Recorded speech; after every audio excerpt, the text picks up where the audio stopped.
All right, hello. It's been a hot minute and I just want to do a little deck profile. So this is a Fiendsmith going second Magical Musketeer deck that I went undefeated at a Winamat, and I just wanted to show it off. Thought it would be fun. I won over Nationals, which a Nationals vlog will be coming out soon. I won, how many events did I win? It was 5. 4 Winamats and 1 rivalry. That was so fun. The rivalry was sick. Full metal is so fun to play. I might be building that. Anyway, all right, so let's get into the deck profile real quick. You'll notice half and half for a reason. We have 3 Magical Musketeer Starfire. I like this card a lot, did really well. Obviously, it's one of your starters. You normal summon as long as you have a spell or a trap in your hand that you can use. Its effect will activate, getting you another body. So I really liked that. Then we have another searcher that you play at 3. Of course, you gotta do cast bar. This is a spell trap searcher. Again, really good. I think these 2 are sadly kind of the only bodies you play at 3. And then I played 1 dock. Not anything crazy here, only the 1 dock. I think that's fine. You can play a different version where you have double or nothing and all this stuff, but I didn't like that version. So because of that, we don't play Calamity or anything. So that's it. Not that many names for the Magical Muskets. Next is the Fiendsmith. We have 3 Engraver, obviously it is a searcher. Then you have the 1 Lurie, understandable. And then you have the 1 Lacrima. You can do 2 or 3. I just did the 1. Mostly because I only had 1. Now we have the Magical Musket spells and traps. We have 2 Cross Dom, obviously. You probably want to run this at 3, but the weird thing with the spells and traps is they're a hard once per turn each, so you can only activate 1 of every name once per turn. So 2 kind of works in a way. You have 2 of that. It's the only spell one. Then we have 2 tracked. You want to run this at 3. It is just Rhoda. So if you can get a 3rd one, just run it at 3. It searches kind of your Fiendsmiths, but I mean, the main thing why it's crazy in this deck is it searches any light fiend. So it searches your Magical Musketeers, which means if you brick on Lurie, you actually just get a Rhoda. And in this version, it's really good. You still don't want to draw into Lurie, but it is not as bad. Now this card is crazy. Link into the Vrains, all right? Now this card is insane, right? Special summon 1 monster from your hand, negate its effects, and immediately link summon. A lot of people didn't know kind of what this did, and so what's crazy is because your opponent cannot respond to a monster linked summon this way, you can cheat out, well, not cheat out, but you can summon out Magical Musketeer Max.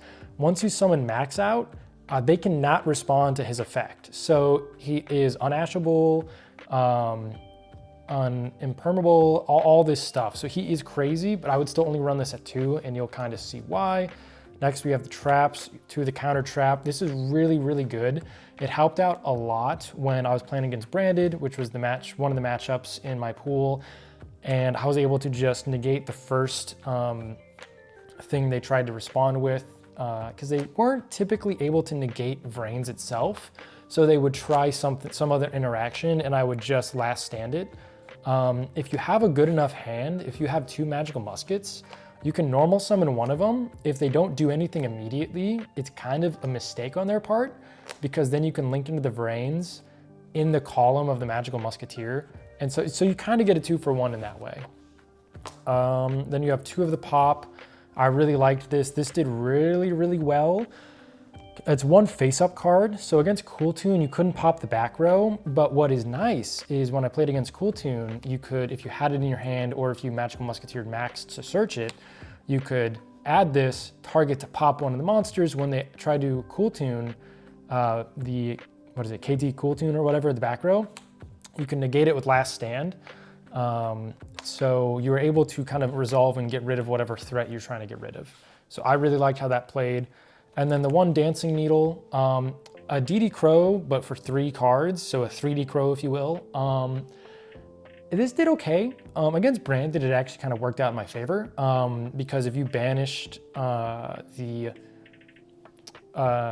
monsters that are treated as, what is it, fallen or whatever, you were able to kind of get rid of the targets depending on what they were activating. So yeah. One Fiendsmith in Paradise. This is for Lacrima stuff. And then kind of the main thing, that's what I would say is relatively standard, this whole core, I want to say. Maybe adding Calamity, adding another Tract, but I would think that the rest of this is pretty standard. This is where it devolves into whatever you kind of want it to be. Because we are a going second deck, right? We have 2 Pot of Sloth. I love this card. This card performed incredibly well, especially against Branded. I was able to just have them end on a bunch of cards, Pot of Sloth. If they didn't have a hand trap, I could custom make my hand and then try to slowly crack it. To get Sloth, we have Thrust as well. Against, you know, KT and the Branded that I saw in Rogue, I love Thrust because it searches you Sloth. It searches you Link into the Vrains, which again is a crazy card. 1 Talents. Obviously, the 1 Duster, as you do for back row hate. We didn't have much, but one of the things I really liked is against Cool Tune, honestly, depending on what they ended on, I was able to just normal summon out a Magical Musket. If they didn't do anything, and a lot of it relies on them kind of just not knowing, I would immediately play Duster in the row of whatever I needed, and then if they tried to chain something to then chain their negate, I would typically have some sort of quick effect in hand, which is nice. Or you have Super Poly, which is why Lurie is annoying to draw into, but not the end of the world because this discards. So on resolution of the Super Poly, you can summon Lurie back, and then you have 2 bodies to do whatever you want with. And then kind of Ash, 3 Ash. I don't mind Ash, this format. Could be something else. You could do, honestly, Harmonia. The extra deck is kind of free, to be honest. You'll see in a little bit. 3 Fua, you're going second deck. Fua might not be the craziest, so you can substitute those out for any other hand traps. The other Mulcharmies would be fine. Now for the extra deck, obviously we have 3 Max. I think obviously you play 3. This is your card of choice. So I really like Max at 3. 2 Sequence, because again, the extra deck is pretty big. You really only need the 3 Max, the 2 Sequence, and then as you'll see here, some of the other packages, but all of it can be kind of mitigated if, you know, or changed around if you wanted. 2 Requiem. I like 2 for the crackback. That's why I have a lot of this stuff at 2.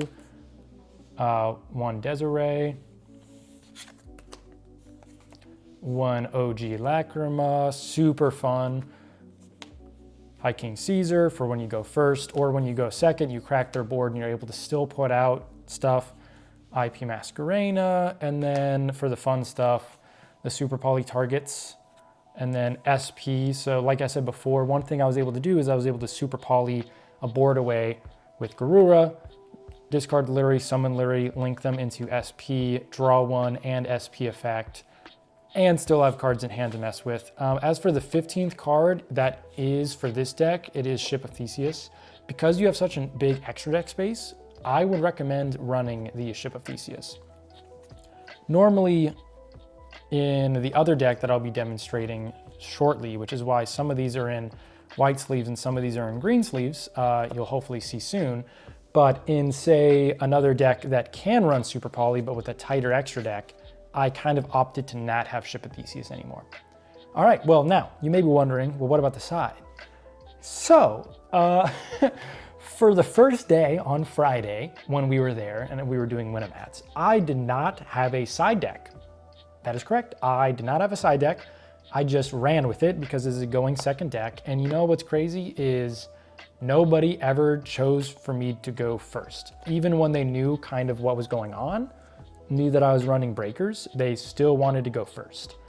And that just helped me out. Obviously, in one of the pools that I didn't win, you know, every single one, But in one of the pools that I did, a friend of mine made me go first, and that just kind of cooked me.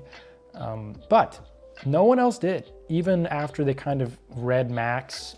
Granted, I think people read a card, but don't read a card. They just assume that when I say like, okay, max can do this based on your back row and front row, they kind of go, oh, okay, I bet he can do that on his turn. It's like, no, max needs to be on your turn. Otherwise, he gives me no value. But as for a potential side, similar to what I'm running here for my other deck, I would do just 2 ogre, 2 or 3 ogre, 2 droll for sure. After that, I think it would just be different hand traps and a couple going first cards. Maybe anti-spell, rivalry, whatever it can take to just mess up your opponent, I think would be good. But with that, that is this first deck, and I will hopefully see y'all soon for the second deck I'll be debuting that won me 3 Winnamats. And yep, I will talk to you guys soon. I appreciate you guys watching. A Nats vlog will also be coming soon, so I really look forward to that as well. And you guys have a great day, and I'll talk to you soon. Bye-bye.